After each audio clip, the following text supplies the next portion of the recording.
The subcommittee will come to order. Without objection, the chair may declare a recess at any time. Before we get started, I want to recognize a moment of silence for the victims of the white supremacist hate crime in Buffalo, New York. The subcommittee has focused intently on that threat in both open and closed hearings.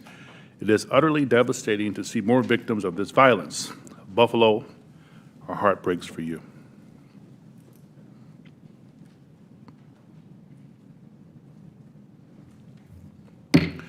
With that, I ask my colleagues to join, we will now turn to the business of this hearing.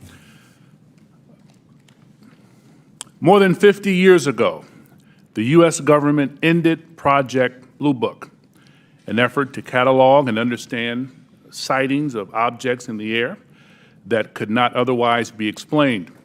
For more than 20 years, that project had treated unidentified anomalies in our airspace as a national security threat to be monitored and investigated. In 2017, we learned for the first time that the Department of Defense had quietly restarted a similar organization tracking what we now call unidentified aerial phenomena, or UAPs. Last year, Congress rewrote the charter for that organization, now called the Airborne Object Identification and Management Synchronization Group, or AIM-SOG. For short, today we will bring that organization out of the shadows.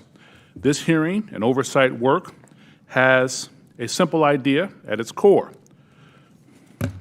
Unidentified aerial phenomena are a potential national security threat, and they need to be treated that way. For too long, the stigma associated with UAPs has gotten in the way of good intelligence analysis. Pilots avoided reporting or were laughed at when they did. DoD officials relegated the issue to the back room or swept it under the rug entirely, fearful of a skeptical national security community. Today, we know better. UAPs are unexplained, it's true, but they are real. They need to be investigated, and many threats they pose need to be mitigated. Undersecretary Moultrie, Mr. Bray, thank you for coming today. First, we need you to update us on the status of AIM-SOG. The legislation creating it was passed in December.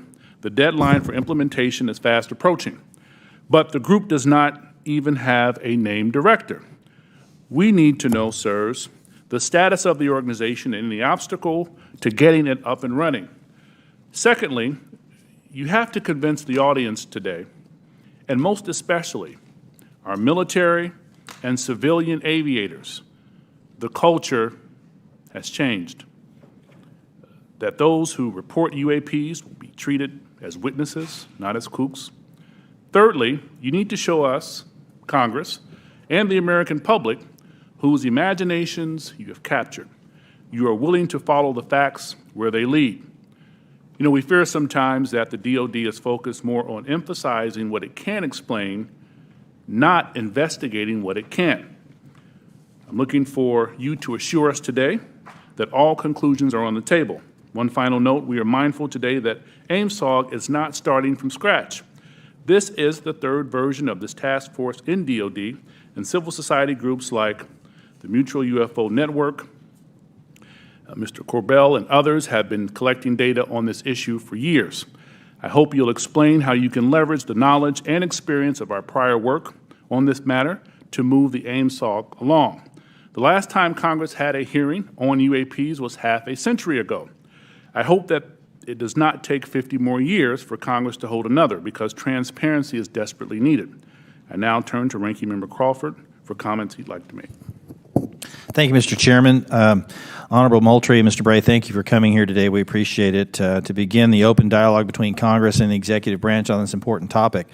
While this topic evokes creative imaginations of many, aside from all the hype and speculation, there are important underlying issues posed by UAPs.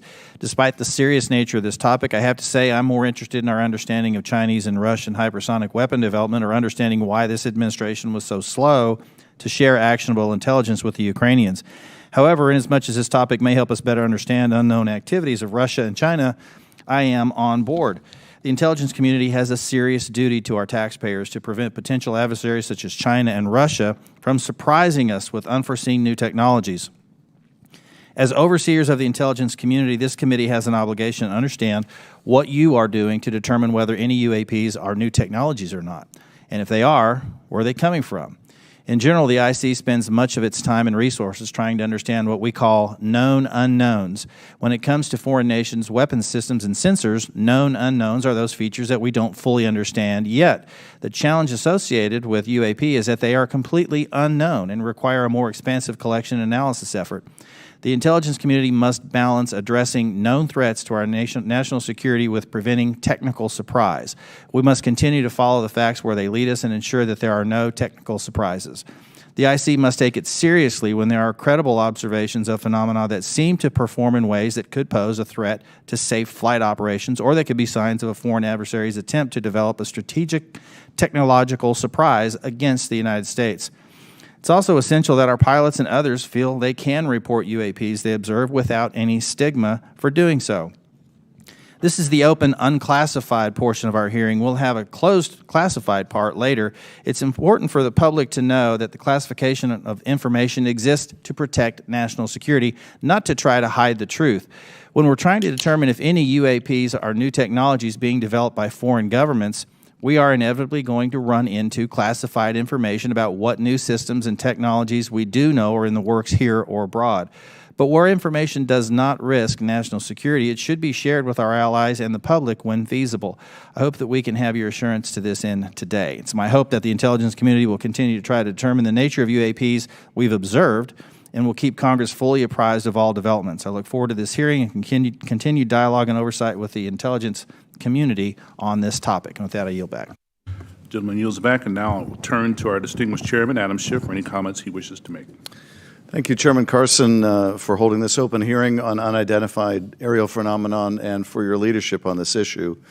Holding a portion of our discussion today in open session is critical to the cause of transparency and openness, which was Congress's intent in authorizing and funding this new task force. The larger effort that is being undertaken to study and characterize UAP reports is an important step towards understanding these phenomenon, what we know and don't know. And I look forward to hearing more during both the open session and the closed setting about how DoD and the IC are undertaking that task. UAP reports have been around for decades, and yet we haven't had an orderly way for them to be reported without stigma and to be investigated. That needs to change. UAP reports need to be understood as a national security matter, and that message needs to go out across DoD, the IC, and the whole of the U.S. government. When we spot something we don't understand or can't identify in our airspace, it's the job of those we entrust with our national security to investigate and to report back. That is why it's important that we hold this open hearing for the public to hear directly from the Department of Defense on the steps it's taking to track, analyze, and transparently communicate the work that is being done on this issue. It is also the responsibility of our government and this panel to share as much as we can with the American people, since excessive secrecy only breeds distrust and speculation. I look forward to hearing how the UAP task force is being stood up, what challenges they still face, and how this committee can make sure the task force is able to shed light on one of the world's most enduring mysteries. I thank you gentlemen for your work, and be very interested to hear what you have to say. To me, among the most fascinating questions are these phenomena that we can measure. That is, instruments report there is something there. It is not the human eye confusing objects in the sky. There is something there, measurable by multiple instruments, and yet it seems to move in directions that are inconsistent with what we know of physics or science more broadly. And that to me poses questions of tremendous interest and as well as potential national security significance. So we look forward to hearing what you're able to report to us today in open session, and I want to thank Chairman Carson again for his extraordinary leadership on this issue, and I yield back. Chairman yields back. Thank you. With that, we will start our hearing. Under Secretary Moultrie, the floor is yours, sir. Thank you. Chairman Schiff, Committee Chairman Carson, Ranking Member Crawford, distinguished members of the subcommittee, it's a privilege to be here with you today to address your questions regarding unidentified aerial phenomenon, or UAP. I'm pleased to be joined by Mr. Scott Bray, the Deputy Director of Naval Intelligence, who will speak to the Navy's Unidentified Aerial Phenomenon Task Force, which laid the foundation for the efforts we will discuss today. First, I'd like to thank Congress for supporting the Department's UAP efforts. The NDAA for fiscal year 2022 has helped us to establish a dedicated office to oversee processes and procedures for the timely collection, processing, analysis, and reporting of UAP-related data. What are UAP? Put simply, UAP are airborne objects that, when encountered, cannot be immediately identified. However, it is the Department's contention that by combining appropriately structured, collected data with rigorous scientific analysis, any object that we encounter can likely be isolated, characterized, identified, and, if necessary, mitigated. We know that our service members have encountered unidentified aerial phenomena, and because UAPs pose potential flight safety and general security risk, we are committed to a focused effort to determine their origins. Our effort will include the thorough examination of adversarial platforms and potential breakthrough technologies, U.S. government or commercial platforms, allied or partner systems, and other natural phenomena. We also understand that there has been a cultural stigma surrounding UAP. Our goal is to eliminate the stigma by fully incorporating our operators and mission personnel into a standardized data gathering process. We believe that making UAP reporting a mission imperative will be instrumental to the effort's success. The Defense Intelligence and Security Enterprise provides real-time support to our warfighters and mission personnel across all domains. To optimize the Department's UAP work, we are establishing an office within the Office of the Secretary of Defense. That office's function is clear: to facilitate the identification of previously unknown or unidentified airborne objects in a methodical, logical, and standardized manner. These goals will ensure that we are working closely with operational personnel on training and reporting requirements, developing data and intelligence requirements, standardizing and integrating processes and procedures for collection, operational surveillance, analysis, and reporting, leveraging our research and development capabilities to improve detection, characterization, and identification of UAPs, developing mitigating solutions and procedures, and identifying strategy and policy solutions. This effort will maximize collaboration and build upon already existing relationships with the Office of the Director of National Intelligence, the FAA, DHS, and the FBI. We are also committed to strong partnerships with the Department of Energy, NOAA, the DEA, NASA, and the national labs, and just as importantly, our international partners and allies. With regard to the importance of transparency, the Department is fully committed to the principle of openness and accountability to the American people. However, we are also mindful of our obligation to protect sensitive sources and methods. Our goal is to strike that delicate balance, one that enables us to maintain the public's trust while preserving those capabilities that are vital to the support of our service personnel. In closing, the Department is committed to this effort and welcomes the challenge.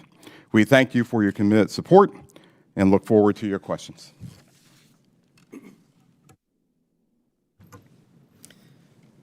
Chairman Schiff, Chairman Carson, Ranking Member Crawford, and committee members, thank you very much for the opportunity to be here today to highlight the ongoing work of the Department of Defense regarding unidentified aerial phenomena.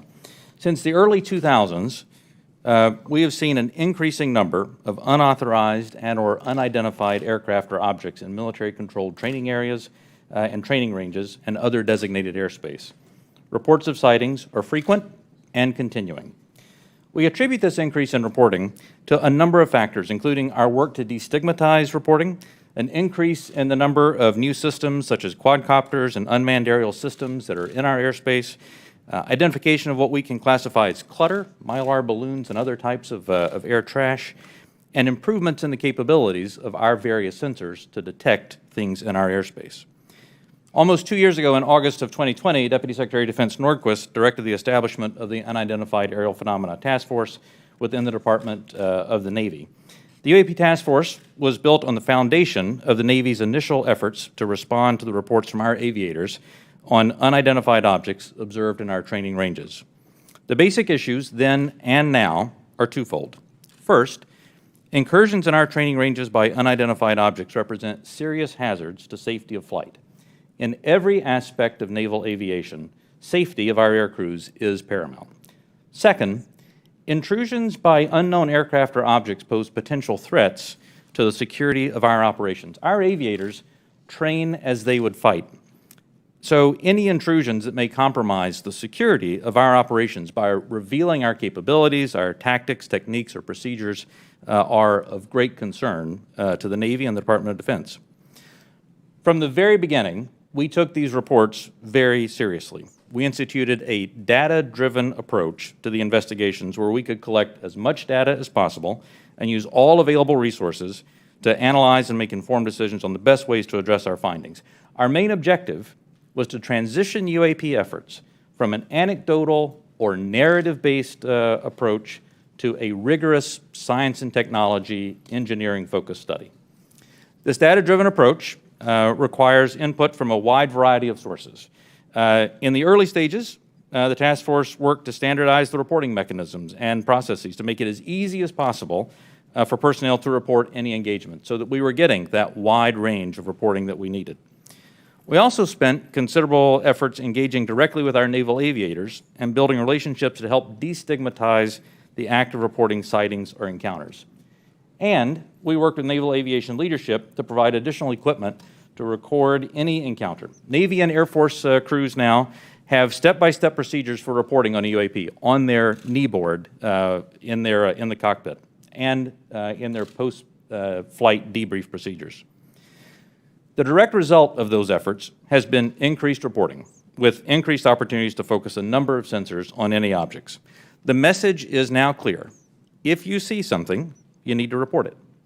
And the message has been received. In fact, recently, I received a call from a senior naval aviator with over 2,000 flight hours. He called me personally from the flight line after landing to talk about an encounter that he had just experienced.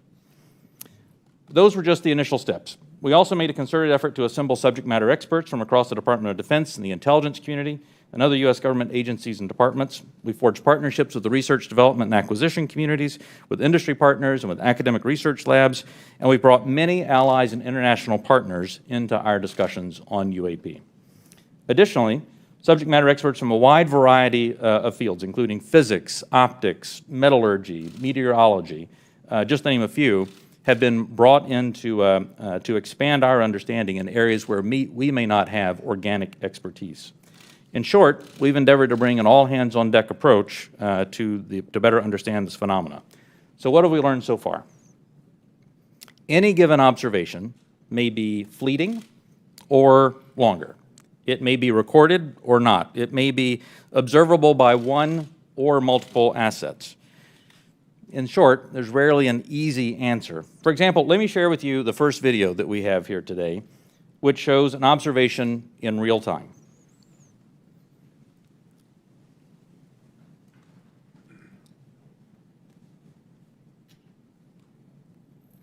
There it was. That's, in many cases, that's all that a report may include. And in many other cases, we have far less than this. As we detailed in both the unclassified and classified versions of the preliminary assessment released by the Office of the Director of National Intelligence last June, this often limited amount of high-quality data and reporting hampers our ability to draw firm conclusions about the nature or intent of UAP. As detailed in the ODNI report, if and when individual UAP incidents are resolved, they likely fall into one of 5 potential explanatory categories: airborne clutter, natural atmospheric phenomena, U.S. government or U.S. industry developmental programs, foreign adversary systems, or a other bin that allows for a holding bin of difficult cases and for the possibility of surprise and potential scientific discovery. We stand by those initial results. Since the release of that preliminary report, the UAP Task Force database has now grown to contain approximately 400 reports. The stigma has been reduced. We've also made progress in resolving the character of a limited number of UAP encounters. For example, let me show you a couple of another video and image taken years apart in different areas. In this video, U.S. Navy personnel recorded what appears to be triangles, some flashing, recorded several years ago, off the coast of the United States. This was recorded while the U.S. Navy ship observed a number of small unmanned aerial systems in the area. And importantly, the video was taken through night vision goggles with a single lens reflex camera. These remained unresolved for several years.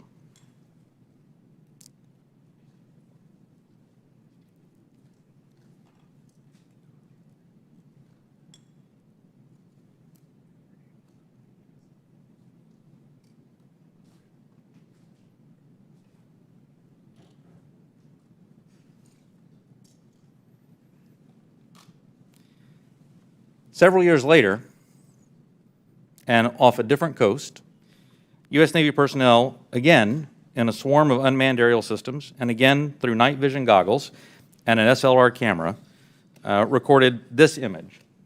But this time, other U.S. Navy assets also observed unmanned aerial systems nearby. And we're now reasonably confident that these triangles correlate to unmanned aerial systems in the area.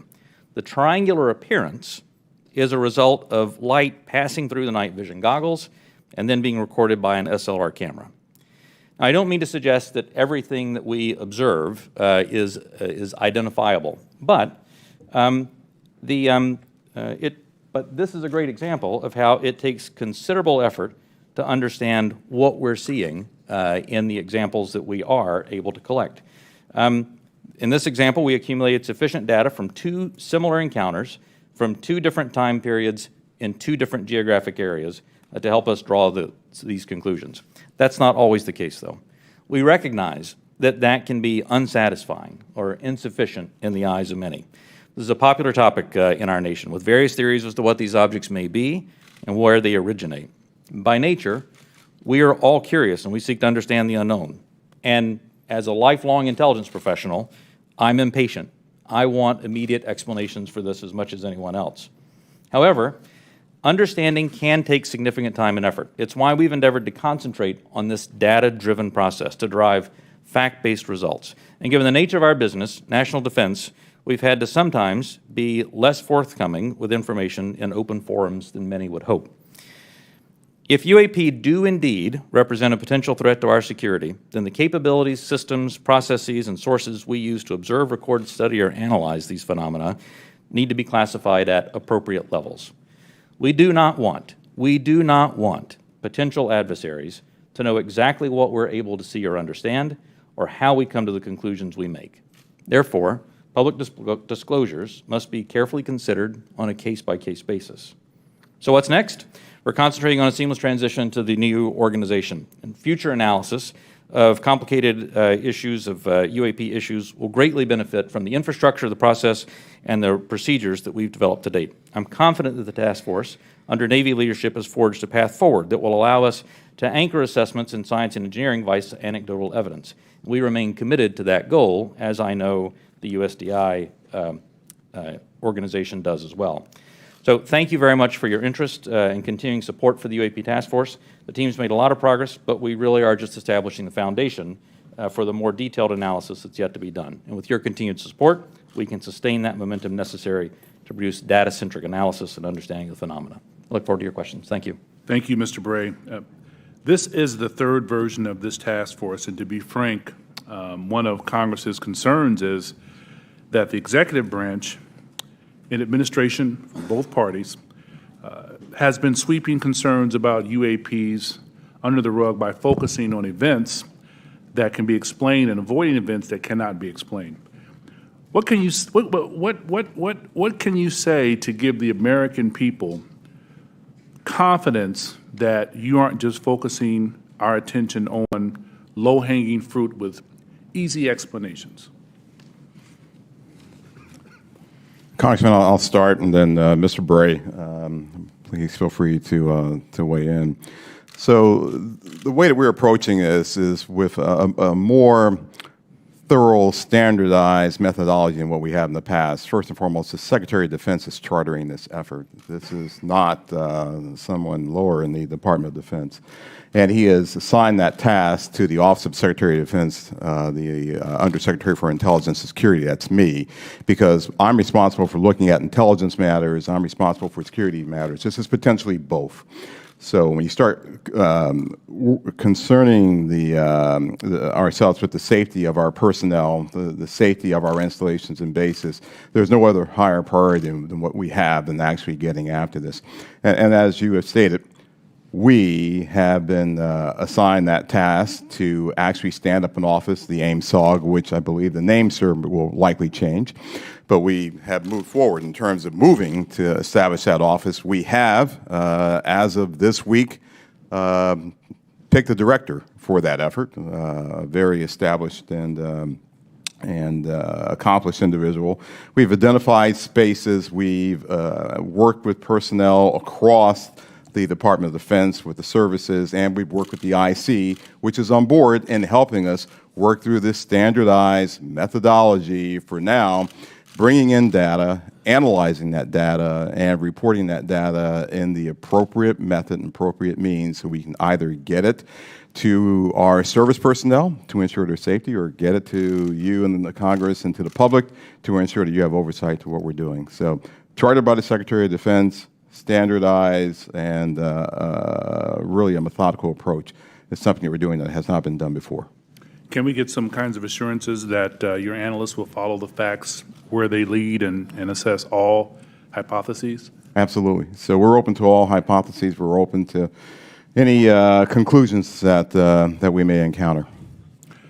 Quickly, before I pass it to the ranking member and Chairman Schiff, I want to thank you both for taking the time, and I had a good time meeting with you last week, Director Moultrie, Undersecretary Moultrie. It's fair to say that you are a science fiction fan, is that correct?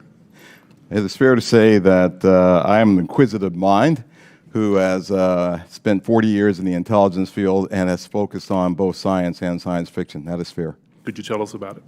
Yeah, well, look, my generation grew up looking at space sagas and the Apollo program. So all of us who grew up in the 60s were just thrilled by watching our first astronaut land on the moon. That was a momentous occasion to people who were of different generations. Some of them didn't believe that it happened. I still have relatives and friends who don't believe it happened, right? Science fiction to them. But to us, it was, no, that's the progress that we've made.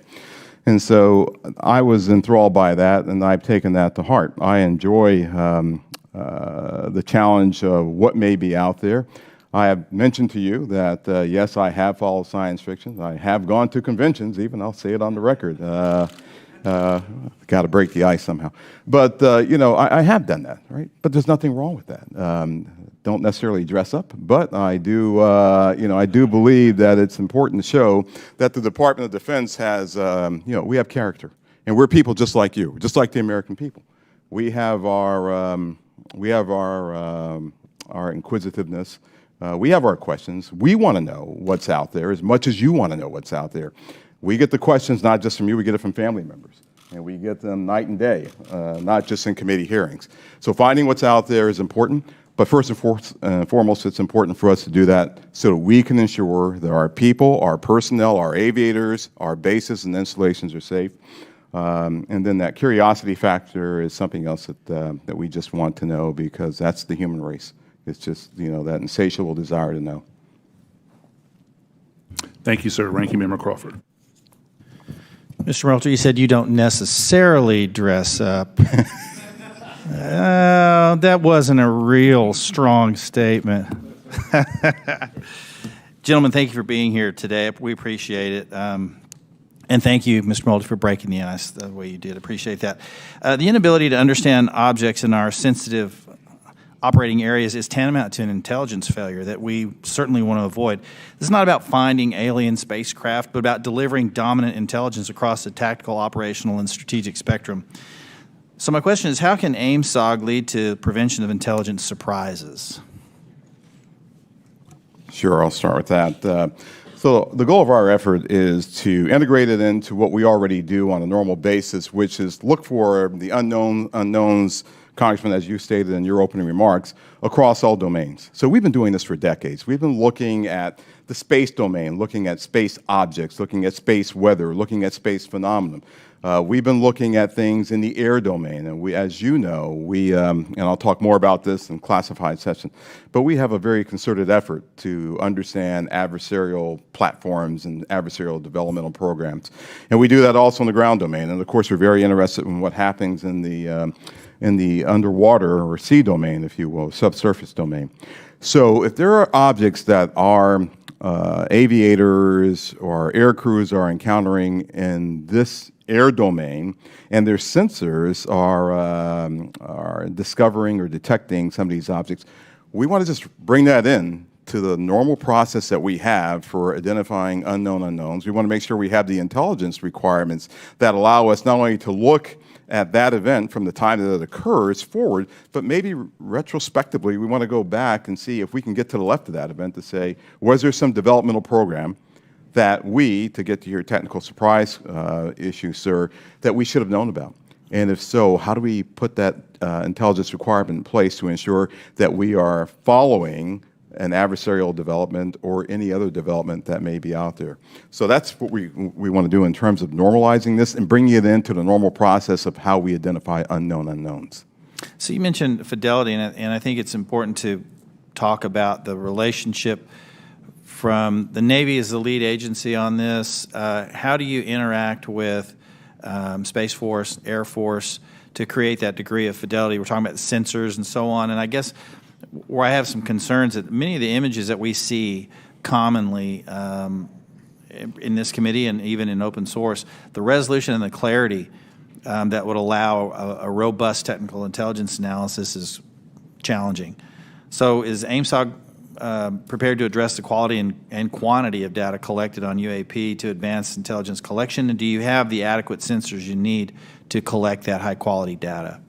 One of the lines of effort that we have is looking at our sensor capabilities and to understand whether or not, as the video showed that Mr. Bray displayed, sometimes it's very fleeting data that we have on some of these objects. And we want to make sure that, one, our systems are calibrated to actually be able to collect on the objects. You know, our sensors today they're calibrated for specific things. We want to make sure they're calibrated for things of this nature, things of this size, things of this velocity, if I can use that term. We want to make sure that once we have that data is stored in some standardized method that we can then extract and that we can feed into our system real time. So we do not want this to take some prolonged period of time for us to get that data. But our goal is absolutely to have that high fidelity information that we get from all sensors, and we want to be able to integrate that with what we may have off of ground-based sensors. So whatever we may have on a platform, whatever we may have on the ground, whatever we may have from other sensors that we may have in different domains, we want to be able to integrate that all and get this integrated picture as we would, as I said, with any other unidentified objects or things that we are tracking as a part of our normal intelligence responsibilities. Thank you. Last question, Mr. Bray, if you would. I'm a Navy pilot. I've encountered a UAP. Walk me through the reporting protocol once I see something that I think needs reported. The first thing that aviator would do after landing as a part of their normal debriefing is they would contact their intelligence officer. Their intelligence officer would then walk them through first filing data preservation to ensure that whatever sensor data may be on the aircraft, that we preserve that so that it's available for later analysis. Second, they would actually fill out a form that includes details like where they were operating, altitudes they were operating, speeds, what they observed, whatever sensor data they may have recorded from that.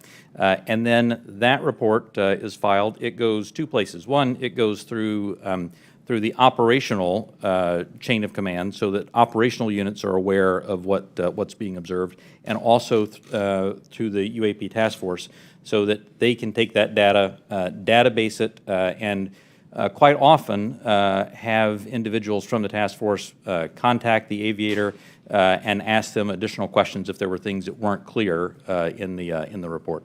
That then goes into a database where we begin to compare it with other observations that we have, again, comparing for locations, comparing for altitude, speeds, shapes, if any RF emissions were detected from the platform, all of that so that we can try to reach some conclusions on that. Thank you. Yield back. Gentleman yields back. Chairman Schiff. Thank you, Mr. Chairman. Mr. Bray, can you rerun that first image that looked like it was outside of a plane window? And if you wouldn't mind going up to the screen and tell us what we're seeing. Not that you can necessarily tell us what we're seeing, but Right. explain what we should be looking at in that first image. Absolutely. And Alexi, what I'll ask is if you can stop it at a certain point.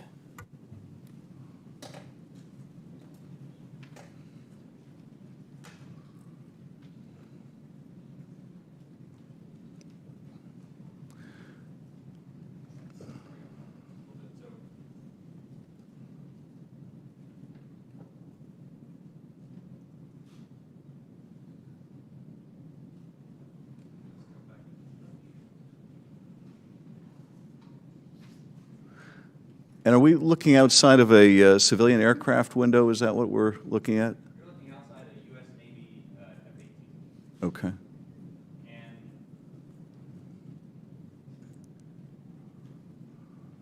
it's great, it shows how difficult the analysis is. Go just a little farther forward.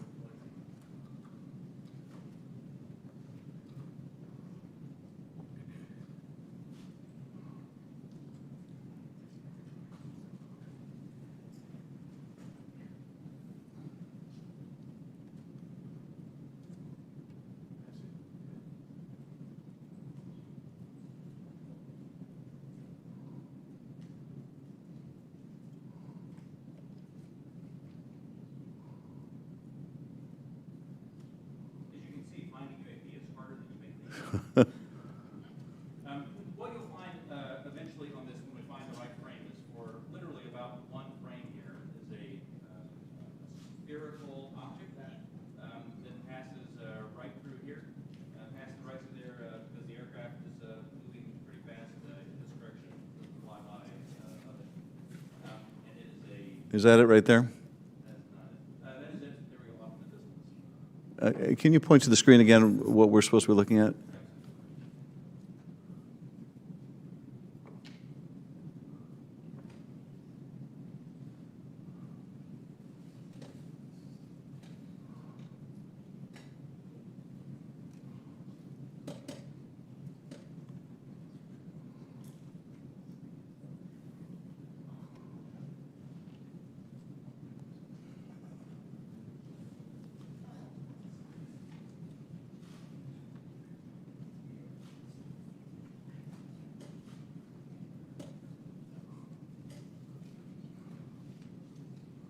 Is right.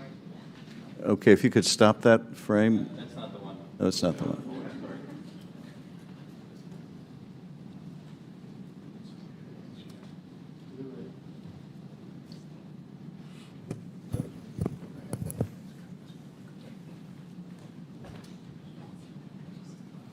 Alexei, just push play. Let's see if.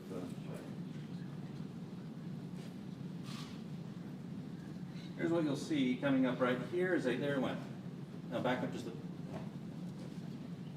spherical object right here. It zooms by the window right in this area right there.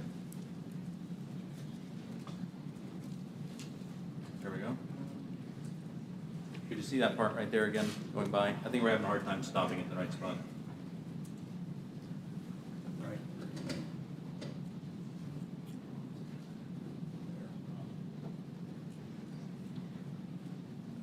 Okay. So as you can see, it's difficult, and I think a part of the issue here is the laptop we're working with is not as easy for stopping that video in the right spot. We'll describe what we have seen in that. What are we observing? What you see here is aircraft that is operating in a U.S. Navy training range that has observed spherical object in that area, and as they fly by it, they take a video. You see it looks reflective in this video, somewhat reflective, and it quickly passes by the cockpit of the aircraft. And is this one of the phenomena that we can't explain? I do not have an explanation for what this specific object is. And is this one of the situations where it is, that's the object that we're looking at right there? Thank you. And is this a situation where it was observed by the pilot and it was also recorded by the aircraft's instruments? We'll talk about the multi-sensor part in a later session. But in this case, we have at least that. In the Director of National Intelligence 2021 unclassified report, the ODNI reported 144 UAPs between 2004 and 2021, 80% of which were recorded on multiple instruments. And I take it, with respect to some of those, you had a pilot seeing them if it was observed by a pilot, right, and you had multiple instruments recording it. So you really have three sensors, the human sensor and two technical sensors detecting the object, is that? For the majority of incidents that we had in the last year's report, the majority had multi-sensor data. When I talk about the 400 reports that we have now, that number will certainly go down because a lot of those new reports that we have are actually historic reports that are narrative-based. So that percentage will go down just as a factor of the fact that the destigmatization has resulted in more narrative reports. And that's the object we're looking at right there now, right? That's it right there. Okay. Last year's report also said that of those 144, 18 of them reportedly appeared to exhibit unusual flight characteristics, appear to demonstrate advanced technology, and some of them appeared to remain stationary in winds aloft, move against the wind, maneuver abruptly, or move at considerable speed without discernible means of propulsion. That's pretty intriguing. And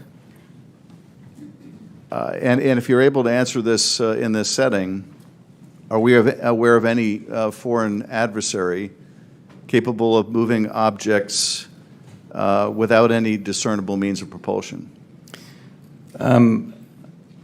I think I would, without discernible means of propulsion, I would say that we're not aware of any adversary that can move an object without discernible means of propulsion.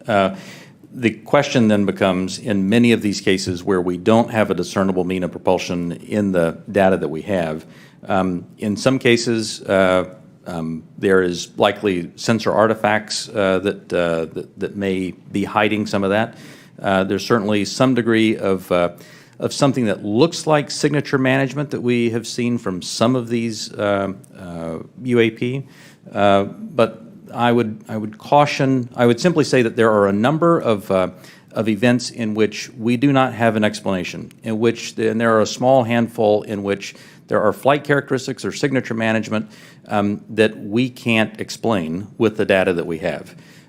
We'll continue. Those are obviously the ones that are of most interest to us. Earlier, when we asked about how you avoid technological surprise, the biggest way you avoid technological surprise is by collecting this type of data and by, importantly, calibrating the assumptions that you go into with how you do that analysis. I'll tell you, within the UAP Task Force, we have one basic assumption, and that is that generally speaking, our sensors operate as designed. And we make that assumption because many times these are multi-sensor collections. We make no assumptions about the origin of this or that there may or may not be some sort of technology that we don't understand. That's, I think, the key to avoiding technological surprises by calibrating those assumptions. And finally, with respect to the second two videos showing the small triangles, the hypothesis is that those are commercial drones that, because of the use of night vision goggles, appear like triangles. Is that the operating assessment? Some type of drone, some type of unmanned aerial system, and it is simply that light source resolves itself through the night vision goggles onto the SLR camera as a triangle.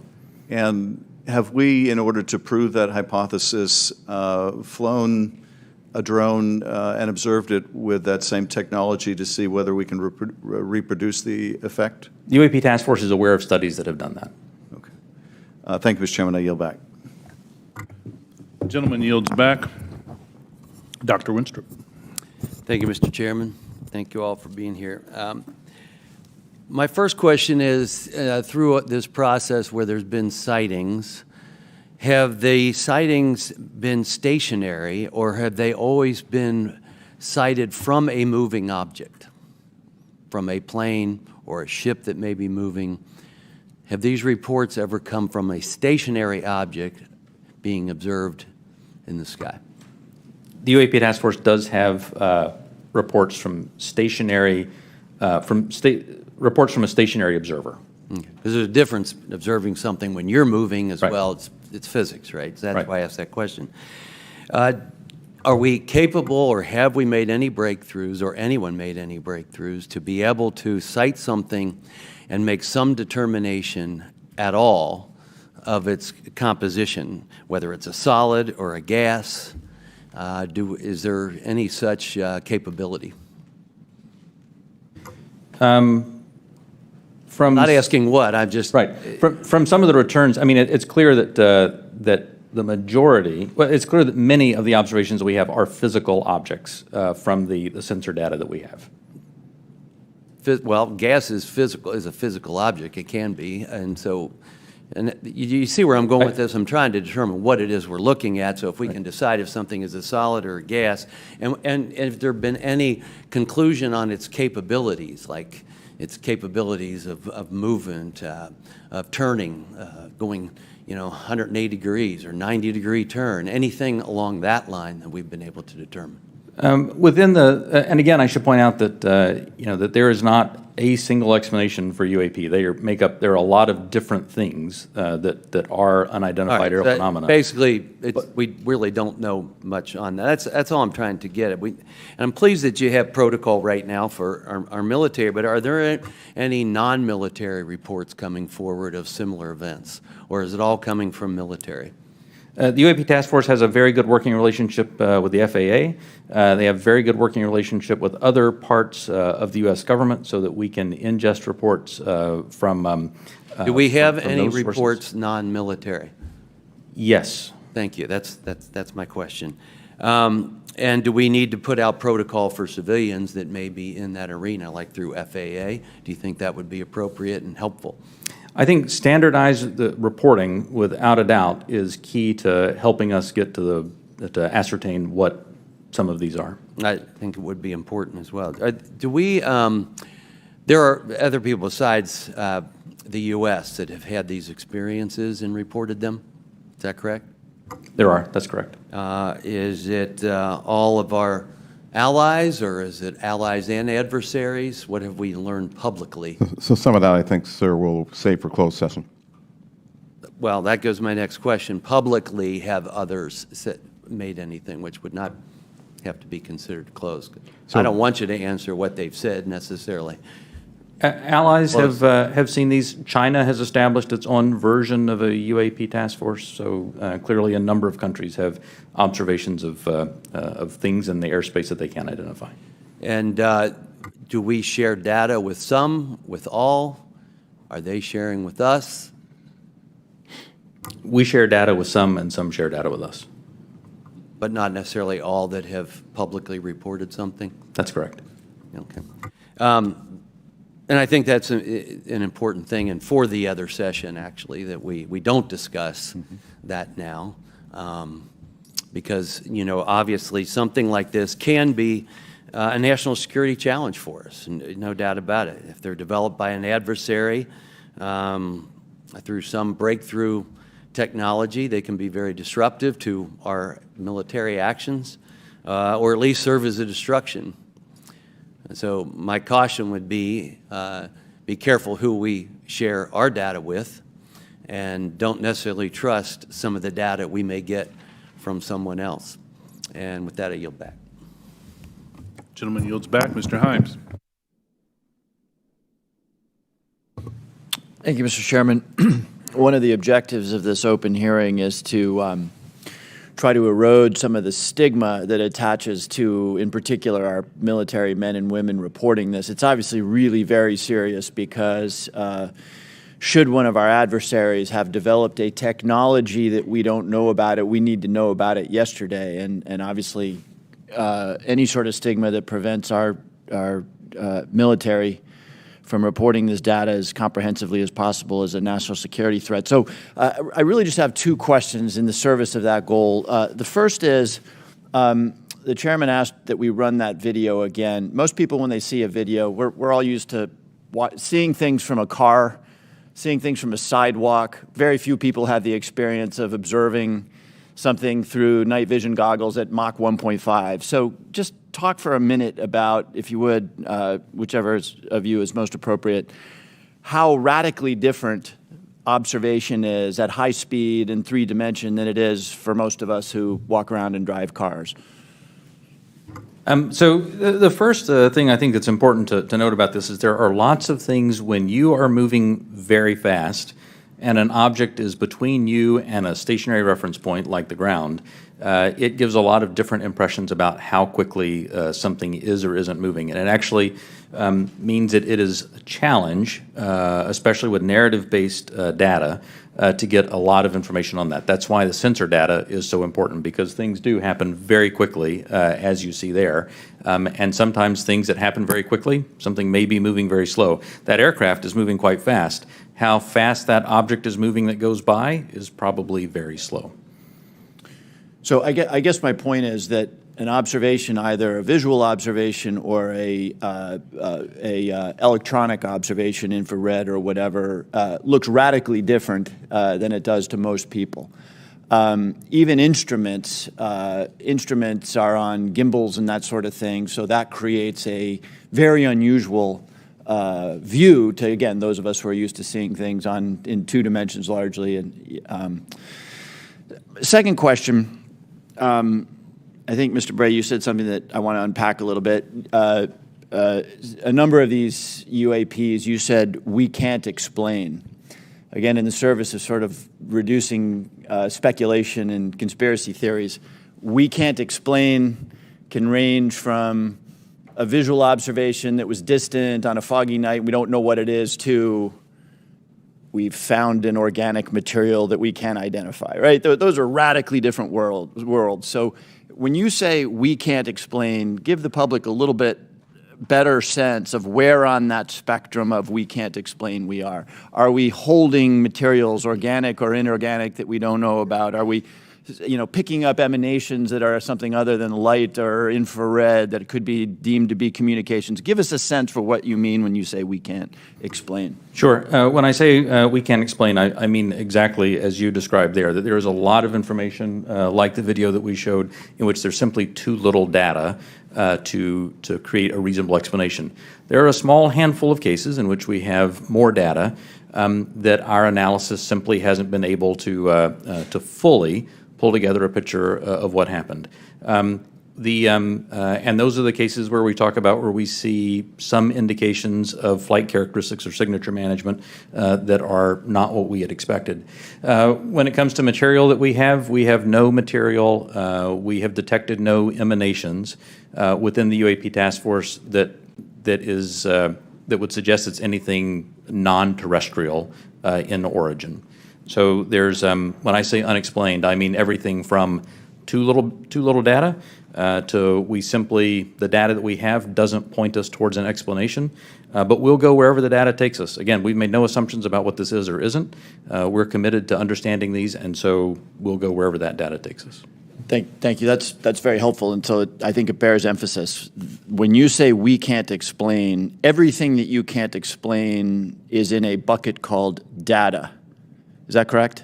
And that would mean data collected by sensors, visual observations, everything that we can't explain, quote unquote, is in a bucket called data. Right. A narrative report from the early 2000s, if it just had a little bit of information on it, would be in our database and it would be unresolved. I would add to that, it's insufficient data. I mean, that's one of the challenges we have. Insufficient data either on the event itself, the object itself, or insufficient data or plug-in with some other organization or agency that may have had something in that space at that time. So it's a data issue that we're facing in many of these instances, Congressman. Understood. Thank you very much. Yield back. Gentleman yields back. Mr. Gallagher. Thank you, Mr. Chairman. Thank you for allowing me to join this hearing. I really appreciate the witness's testimony. Mr. Moultrie, as the chairman mentioned, DoD had an initiative to study UFOs in the 1960s called Project Blue Book.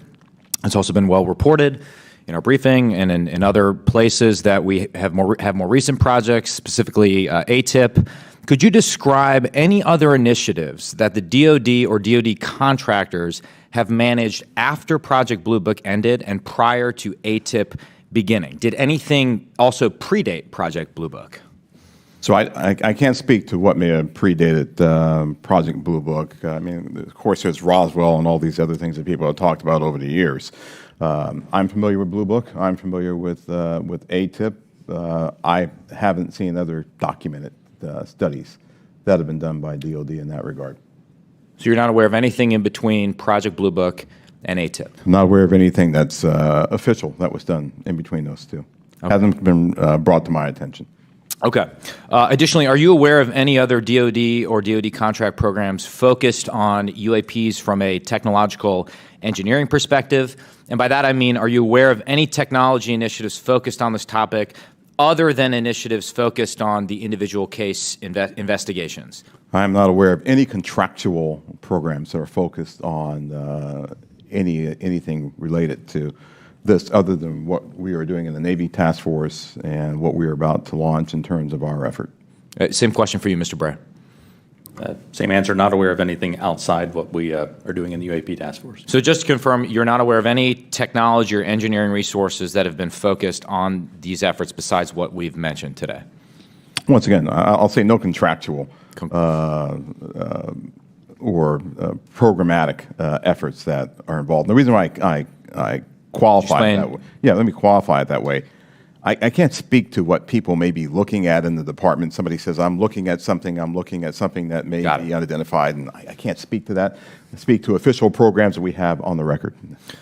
It's also been reported that there have been UAP observed and interacting with and flying over sensitive military facilities, particularly, and not just ranges, but some facilities housing our strategic nuclear forces. One such incident allegedly occurred at Malmstrom Air Force Base, in which 10 of our nuclear ICBMs were rendered inoperable.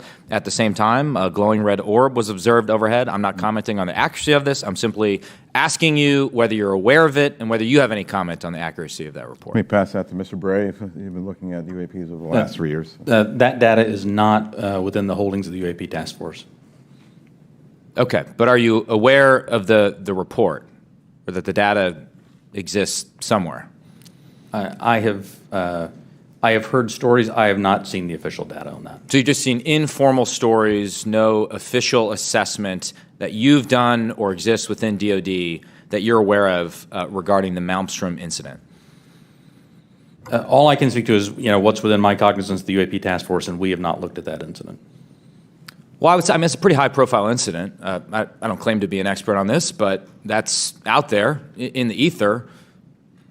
You're the guys investigating it. I mean, who else is doing it? If something was officially brought to our attention, we would look at it. There are many things that are out there in the ether that aren't officially brought to our attention. So how would it have to be officially brought to your attention? I'm bringing it to your attention. Sure, this is pretty official. Sure. So we'll go back and take a look at it, but generally there is some authoritative figure that says there is an incident that occurred. We'd like you to look at this.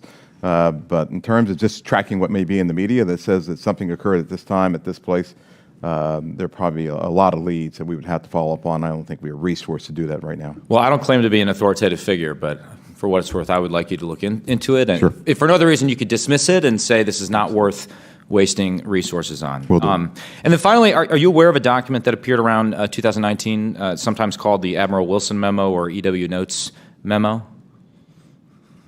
I am not. You're not. Are you tracking? I'm not personally aware of that. Okay. This is a document in which, again, I'm not commenting on the veracity. I was hoping you would help me with that, in which a former head of DIA claims to have had a conversation with the Dr. Eric Wilson and claims to have sort of been made aware of certain contractors or DoD programs that he tried to get fuller access to and was denied access to. So you're not aware of that? I'm not aware, Congressman. In my 10 seconds remaining, then, I guess I just would ask, Mr. Chairman, unanimous consent to enter that memo into the record. Without objection. Thank you, Mr. Chairman. Appreciate it. Mr. Christian Moultrie. Thank you, Mr. Chair, and thank you to both of you for appearing today and for your public service. First question is, there have been no collisions between any U.S. assets and one of these UAPs, correct? We have not had a collision. We've had at least 11 near misses, though. And maybe we'll talk about those 11 near misses or any place where there's close proximity. I assume, or tell me if I'm wrong, there's been no attempt, there's no communications or any kind of communication signals that emanate from those objects that we've detected, correct? That's correct. And have we attempted to communicate with those objects? No. So we don't even put out a alert saying, U.S.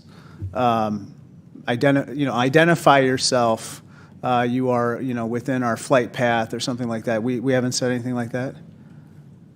We've not put anything out like that. Generally speaking, for example, in the video that we showed earlier, it appears to be something that is, unmanned. Appears to be something that may or may not be in controlled flight, and so we've not attempted any communication with that.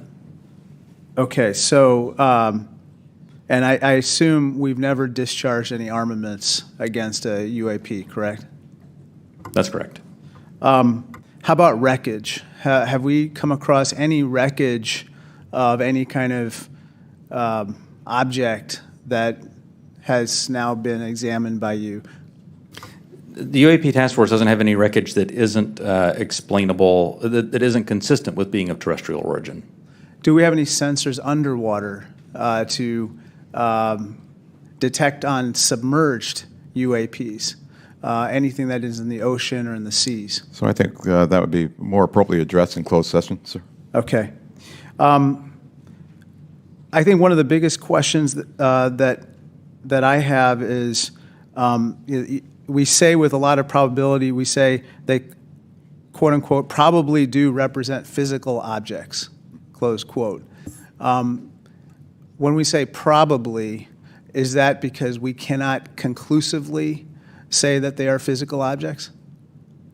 In the task force report, when I say probably represent physical objects, most of them represent physical objects. There could be some that are more of a meteorological phenomena, something like that, that may not be a physical object in the sense that most people think of something you could go up and touch. But the ones where you say most of them represent physical objects, can you say that they are definitely, like with 100% certainty, that they are physical objects? I can say with certainty that a number of these are physical objects. Okay, so we can't rule out that some of them may not be physical objects. So, some certainly could be a sensor anomaly or something like that. Some could be. Now, how about with regard to UAPs? We've talked about UAPs on training areas, but obviously there's some sensor bias. I would think we put sensors in training areas. How about with regard to non-training areas?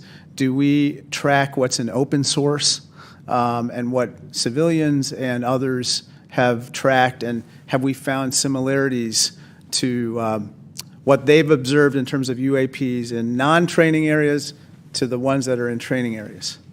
The UAP task force has worked very hard to make sure the data set that we're working with is a data set that we have very good control over that data.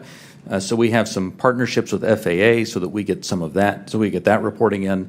But if it comes to just open source reports or someone says that they saw something, that generally does not make it into our database. So basically, it sounds like we have a good partnership with FAA. But apart from FAA, we don't have partnerships with other agencies or other entities that might be tracking so that we could enlarge our data set to make comparisons. So we will. So that's the goal of this next effort, will be to expand that relationship with the rest of government and the interagency, so we can understand what they're seeing, what we're seeing. We can correlate on each other's holdings because and hopefully resolve this. Sorry to interrupt, but I think that we're we might have a bias right now going on with regard to just reporting on UAPs being in training areas when we don't really track what's happening elsewhere. Last question, have our encounters with UAPs altered the development of either our offensive or defensive capabilities or even our sensor capabilities? We'd save that for the closed session. Okay, great. Thank you. Mr. LaHood. Thank you, Mr. Chairman, and want to thank the witnesses for being here today. Obviously, this topic of UAPs has attracted a lot of interest in people that are curious about this hearing today.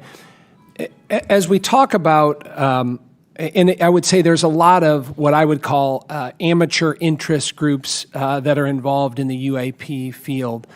My question is, when there are unsubstantiated claims or manufactured claims of UAPs or kind of false information that's put out there, what are the consequences for people that are involved with that or groups that are involved with that? So one of the concerns that we have is that there are a lot of individuals and groups that are putting information out there that could be considered to be somewhat self-serving. We're trying to do what's in the best interest of, one, the Department of Defense, and then two, what's in the best interest of the public, to ensure that we can put factual-based information back into the mainstream and back into the bloodstream of the reporting media that we have, so people understand what's there.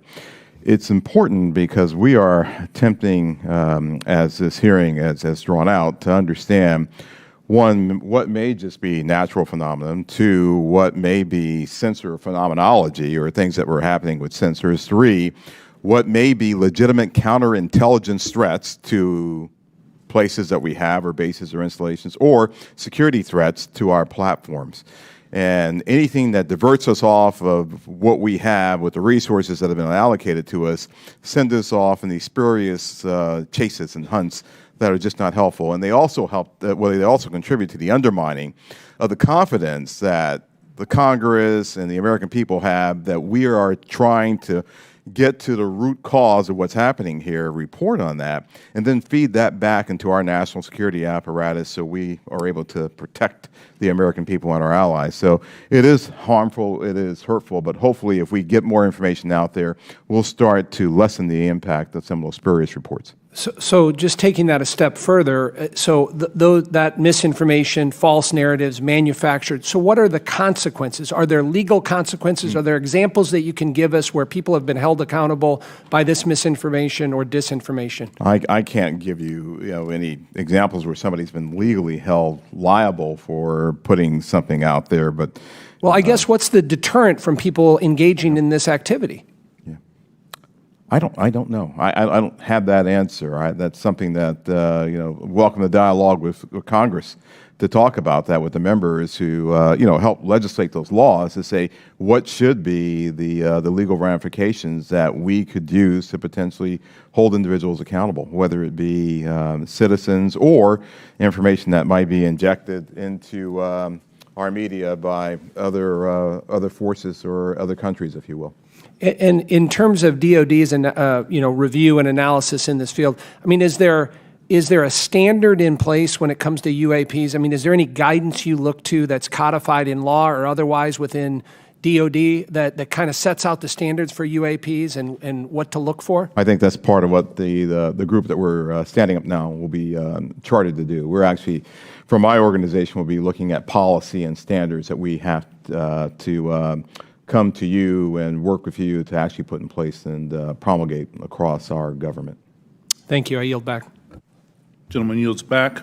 Mr. Welch. Thank you. I'm going to follow on the line of questions from Mr. LaHood. Gentlemen, what seems incredibly difficult for you is that there's two almost competing but different narratives. One is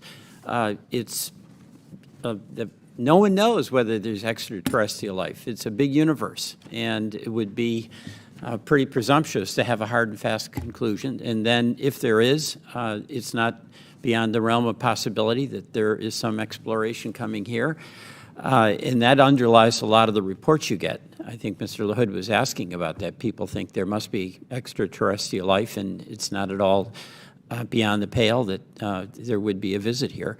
On the other hand, as the DoD, you have the responsibility to make sure that our national security is protected, and that if there are surveillance drones or active drones that can disable our systems, that has to be analyzed, has to be stopped.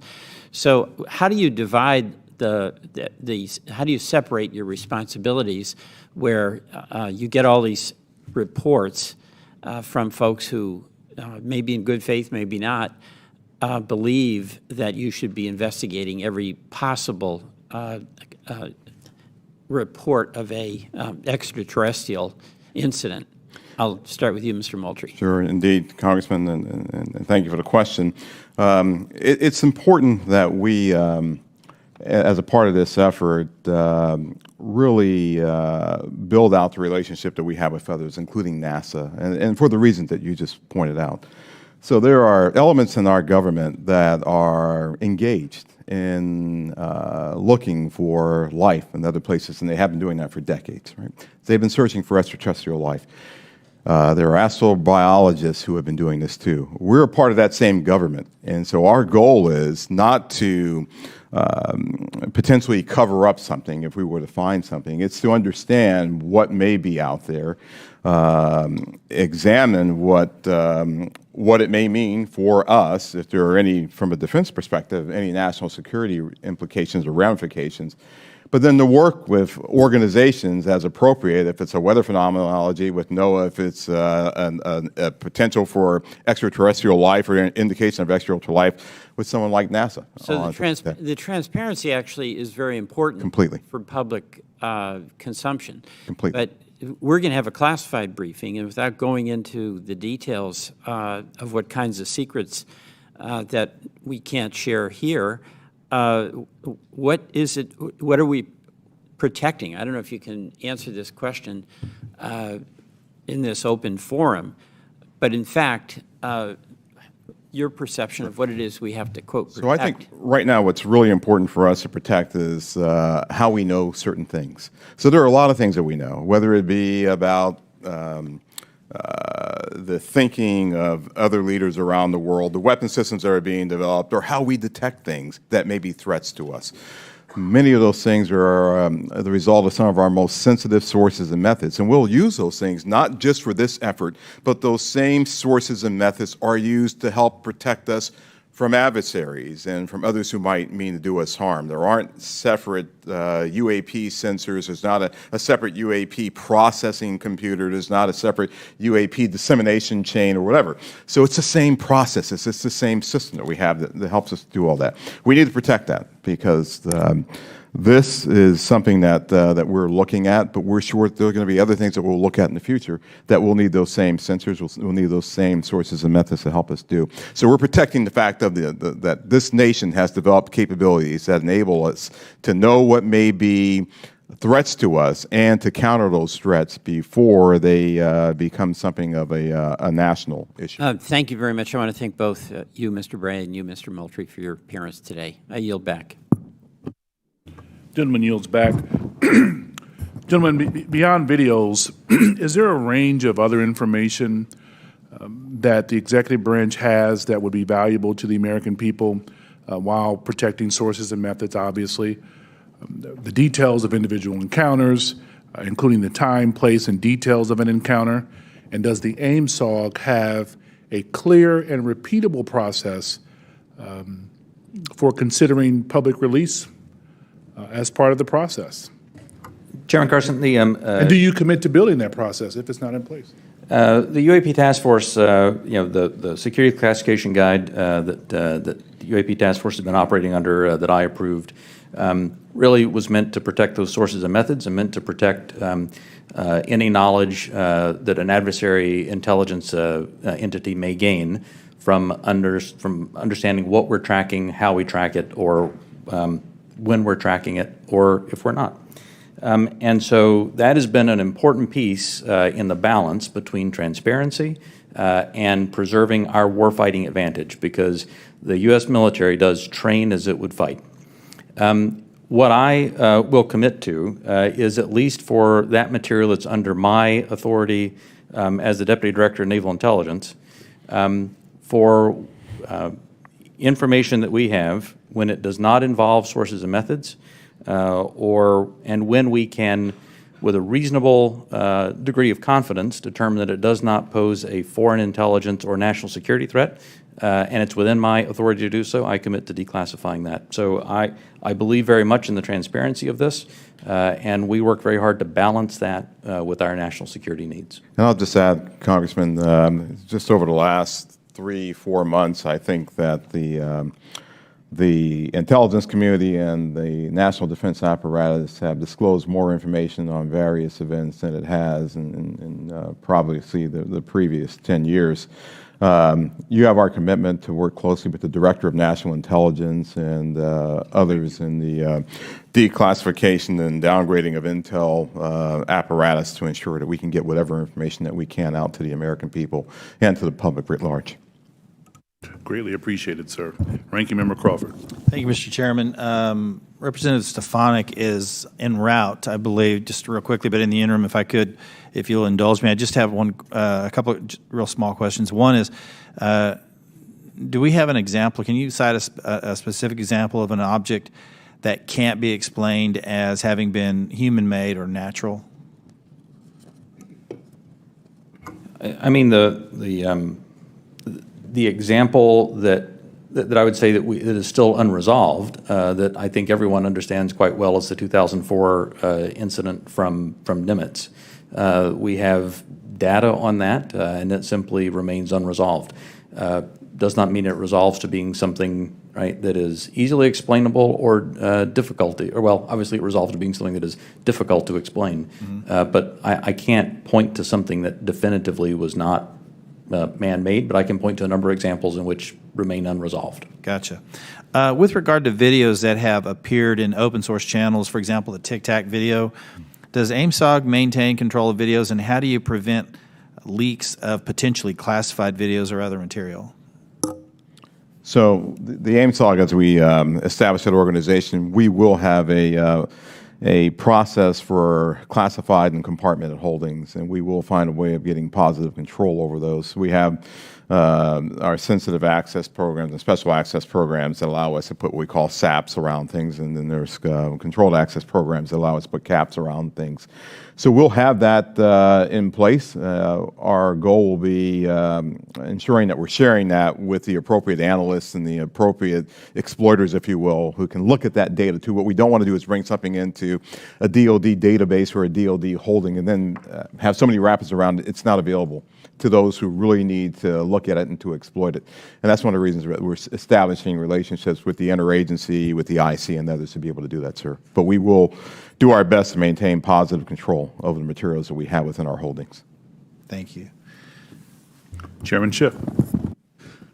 Thank you, Mr. Chairman. Just going back to the 2021 report, under the category of UAP appear to demonstrate advanced technology, those 18 incidents in which some of the UAP appear to remain stationary, winds aloft, move against the wind, maneuver abruptly, or move at considerable speed without discernible means of propulsion.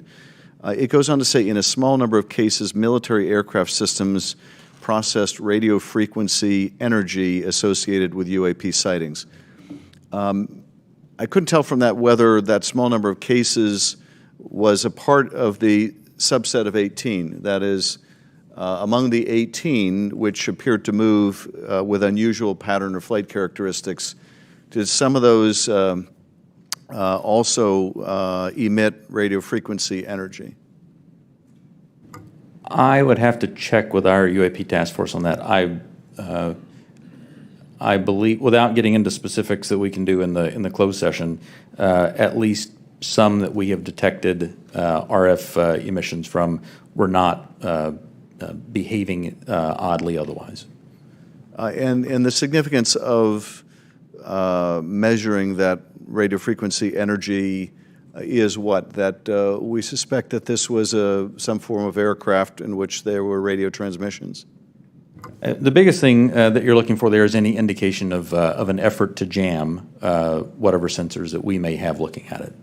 But I would also add to that radio frequency, as you know, Congressman, is used to control various platforms too. So the fact of emanations coming off of any platform, whether it be a UAV or another platform, could be radio frequency activity related to that entity transmitting out or something transmitting to that platform. And of course, we have a sensitivity with our airborne platforms of picking it up, which is one of the reasons that we try to prevent people from using their cell phones on airplanes and things like that. It's very sensitive to RF emanations. So that's a part of what we'll be looking at in the AIM-SOG. What is this? Is this something that we can collect on, and can we start to characterize the signaling environment around the emanations that may be coming off of some of these UAPs? So that energy then that was recorded could be either an effort to jam, or it could be an effort to control a UAV, or any other communication with that craft. I would say that's accurate. Right. Thank you, Mr. Chairman. Thank you, Chairman. As the ODNI report makes clear, one possible explanation for UAPs is that we are detecting U.S. aircraft, either secret air programs or even test prototypes. I won't ask you in this setting, obviously, to describe any secret DoD programs. That said, I do want to make sure the U.S. government isn't chasing its own tail. Firstly, do you have a clear and repeatable process to check with compartmented programs about whether a UAP sighting is attributable to a U.S. aircraft? Secondly, does the AIM-SOG staff have the clearances and read-ons that they need to investigate all of these incidents? And thirdly, when your staff cannot be read on, are your questions to those who are read on even being answered? So I'll start, and then I'll pass that to Mr. Bray. So we're very conscious of the potential blue-on-blue issue or U.S. on U.S., and so we've established relationships with organizations and entities that are potentially flying or developing platforms for their own interests, if you will. And our goal is to continue, and we have a repeatable process. I think we've had that process for some time, to deconflict activities that we may have to ensure that we are not potentially reporting on something that may be a developmental platform or a U.S. operational platform that is performing either testing or performing a mission. So we will have that in place. We've already had those discussions with organizations and entities. We want to ensure that we're protecting their equities. We want to ensure that we're protecting their sources and methods while also getting at what we have here. We want to be able to deconflict those. Absolutely. The UAP Task Force has had a process in place to work with other elements of the Department of Defense and other elements of the government to ensure that that there is as simple a way as possible to deconflict those. And when we reference that in the report, I should say that we were simply accounting for the fact that there could possibly be one or two data points that had leaked through, but we were quite confident that was not the explanation. How are you all liaisoning with Space Command? Specifically, how are you partnering with the parts of the U.S. Space Command responsible for space domain awareness? And how, if at all, are you partnering with the Space Force to analyze UAPs? The UAP Task Force has a very good relationship with Space Force, as it does with the rest of the Department of Defense. We have pulled analysts in from Space Force to ensure that that we're availing ourselves of that expertise, as well as any other material they may have that would be helpful. And Congressman, as you know, Space Force and Space Command, they have responsibility for space domain awareness. So what we've done, we coordinated with Space Force, we coordinated with their J2, and she is on board in terms of helping us plug into what they have and for us to have this interactive exchange of information and data. And we're doing that with all the services, not just with Space Force or Space Command. Thank you, sir. Ranking member, any additional questions? All right, Chairman Schiff. All right, with that, I want to thank you all for taking the time out. I also want to thank my colleagues on both sides of the aisle for participating in this very historical and important hearing. I think it's one of the few times we can demonstrate some degree of bipartisanship around UAPs and UFOs, so I love it. Appreciate it. Thank you. And we will see you all. We will recess this hearing for the moment and return in a closed session at noon.